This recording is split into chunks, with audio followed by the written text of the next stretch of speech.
Welcome to the Money Pig Podcast, brought to you by Goodwin Investment Advisory, where our mission is to lead people to financial peace, independence, and generosity. And I'm your host, Reid Trigo. Today on the show, we're joined by my friend Rory Glatt, certified financial planner professional, for a discussion about Secure Act 2.0. Welcome, Rory.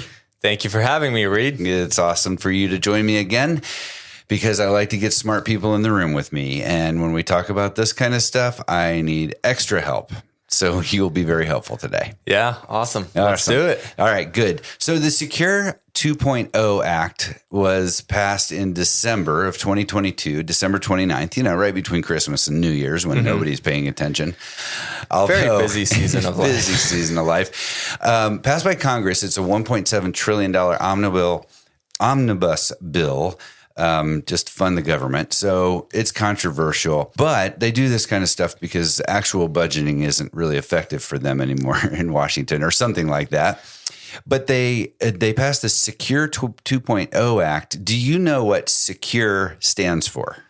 I had to Google it again just to make sure. Okay, good. It stands for Setting Every Community Up for Retirement Enhancement. Okay. And there was actually a lot of great stuff that came through it. There actually was, yeah. As much as it was complicated and ginormous, some good things came out of here. And so we're going to take on something very complicated today, Rory. We're going to take something complicated and try to make it simple. And that's tough because the government makes the rules and they don't keep things very simple. And it's sometimes in very complex language too. And we won't discuss every change or update because that would be a very long episode.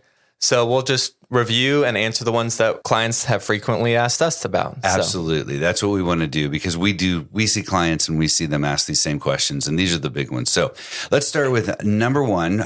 Recently, you and I did an episode on IRAs, like traditional IRAs versus Roth IRAs. And the Secure 2.0 Act does have effects on RMDs.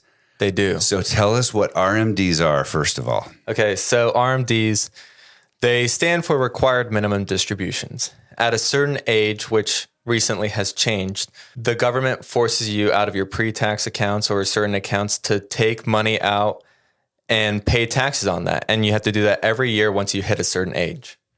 Awesome. So those accounts where you were able to contribute and get a tax deduction, then later on when you withdraw them, you're going to pay taxes on it. So they want you to withdraw that money a little earlier than you might even want to. Exactly. Okay. Exactly. So what is the change to this RMD age? How does this work? So previously it was 70 and a half. Now it was 72 in 2022. And as of 2023, the age rose again from 72 to 73. And that'll be until 2032. And then again, it'll rise in 2033 to 75. They make it simple. How can this be bad? Okay, good. So between 2023 to 2032, if you're 73, you have to take RMDs. Starting at 2033, it'll be 75. So for you, because you're still half my age, you won't have to start taking your required minimum distributions until you're 75 years old. As of current, yeah. I should do the math and see when I have to start. Okay. All right, good. Because of it being delayed later in life and everything, that could potentially put you in the highest tax bracket of your life. And how that works is because you have to start taking this money out of your accounts that require you to take that require RMDs, you have a shorter time span to start taking money out. And so between the age that they require you and however long you live on this planet, you have a shorter time horizon to start pulling this money out. And so the RMDs are essentially larger because you're paying taxes on it. It could be a very large amount. Okay, cool. So it could put you into a higher tax bracket. Plus, we're letting this money sit in these accounts longer before we require it to be pulled out. So the accounts potentially are bigger. So you're growing. Yeah, exactly. And they're still growing. So that kind of puts you in I would call it a tax crunch. Yeah. Which is also a Baskin-Robbins ice cream flavor. The That's tax true. crunch. Yeah. Okay. That's true. But that's not what we're talking about here. And there's awesome planning opportunities around that too, because you have to take these RMDs at a later age. There's a way to lower how much you'll end up paying in taxes later in life. And one of those options is a QCD, which stands for a qualified charitable distribution. And at 70.5, which is funny, it's still 70.5. Okay. That didn't rise. Okay. That didn't. But at 70.5, they increased that amount that you could distribute, and that'll be starting to be indexed for inflation starting in 2023. But you could send that to a qualified charity, and that would lower how much you would pay in your RMDs because they would exempt that from you paying taxes on that. Okay, got it. And that's where it starts to get complex. It does. So this is the kind of thing you definitely would want to have a conversation with an advisor or a CPA, but an investment advisor usually can help you with these kinds of things, and a CFP like you who understands these things. Yeah. Good. Okay. Another thing that changed were RMD, required minimum distribution penalties. Yes. There are penalties if you don't take your RMDs on time. Talk to me about how this works. So previously, if you didn't take your RMD, you'd have to pay a penalty of 50% on what you were supposed to take. So let's say your RMD was $10,000. If you didn't take it, you'd have to pay a penalty of 50%, so $5,000. Ow. Yeah. Boom. So now that's down to 25%. And I think they're actually going to be, previously they didn't really enforce that much, but I think they're actually going to enforce it more. I don't know for sure.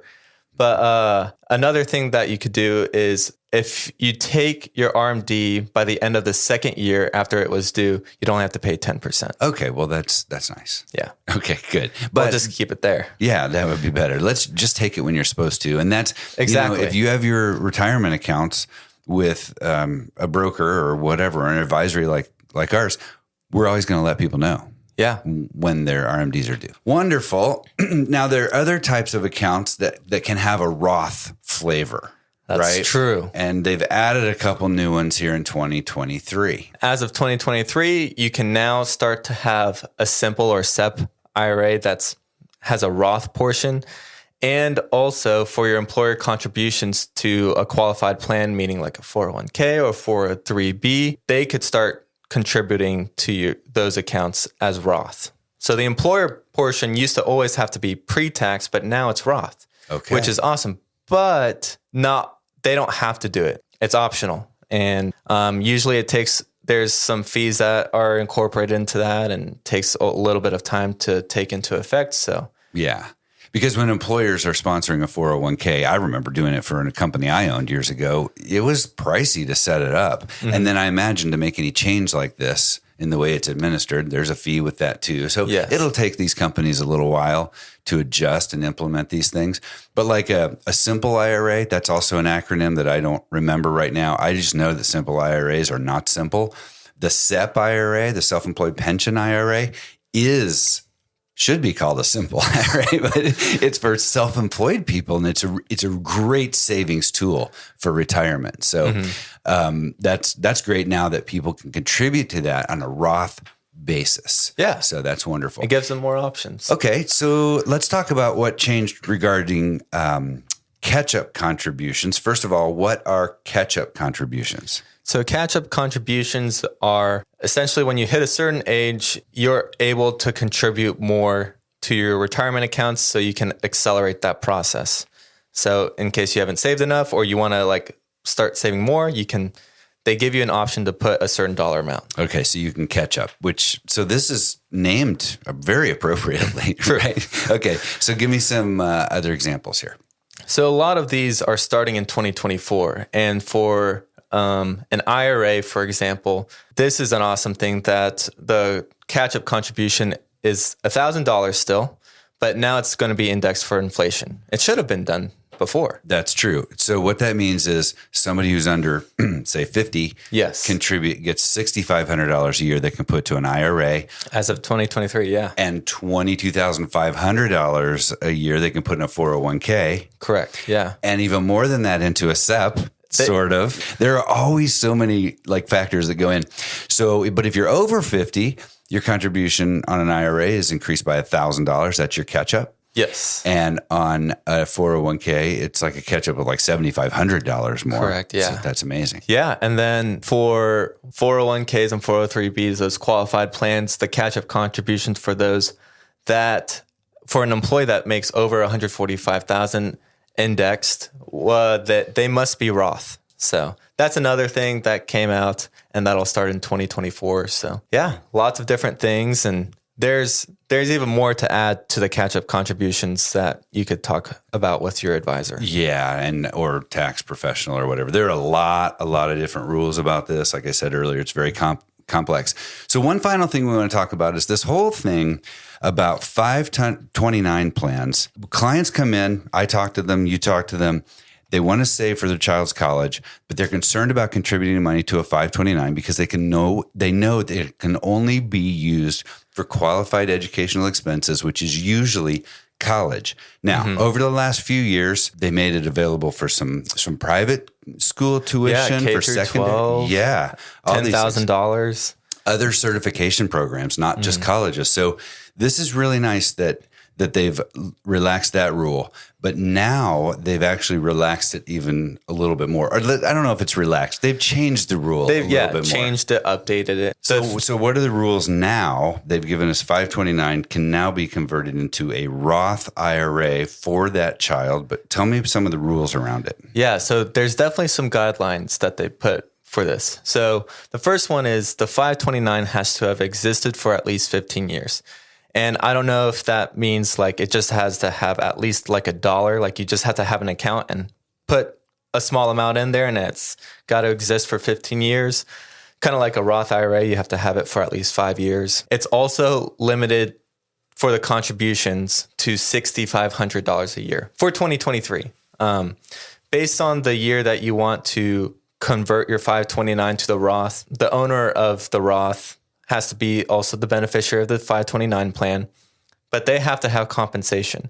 And the max like a job, earned income. Okay. Exactly. And the max that they could put into that is based on the Roth contributions for that year. So for 2023, it's $6,500. I wonder if you had a 529 and you were the beneficiary, but it just sat there until you were 70 years old. And then could you make $7,500 conversion to a Roth? I had never thought of it. Ridiculous. I just did for some dumb reason. All right. What's the next rule about this? So contributions from the past 5 years and their earnings can't be converted to the Roth as well. And I kind of touched on this in the second point, but it must go to the beneficiary of the 529 plan. It can't go to the owner. Can't go to the owner's spouse. It has to go to the beneficiary. And there's probably some weird things, and I'm not 100% sure, to be honest, how it works if you change the beneficiary. So that's something that they might need to provide extra guidelines on. But okay. So as a parent, I set up a 529 for my child. My child goes to college or doesn't or whatever, or has some left over and doesn't use it all. Yep. Then that money, if it's going to be converted to a Roth IRA, it must go to that child. It must. I can't just take it back. Exactly. Okay. And then the last thing to mention about this is that the max lifetime transfer limit is $35,000. $35,000. Okay, good. So, man, that is great to know. Okay, so we talked on a high level about changes coming for 2023 and 2024. There are more coming, like in 2025, companies offering 401ks and 403bs will be required to enroll employees at a 3% contribution level and make those accounts portable more easily if they change jobs, because what happens is a lot of times people that lower income folks that change a job just cash out a 401k and that just sets them way back. So if it's more portable and more easily transferable to their new plan, that is way better. But more details on that later on. Rory, we're about out of time. Thanks for joining me today. Yeah, thank you for having me again. Awesome. Yeah. As financial advisors, we manage and rebalance portfolios, but the real value is that we work to understand our clients' individual goals so we can have these types of planning conversations that are so personal and unique to each individual. Thanks again for joining us. We'll see you next time.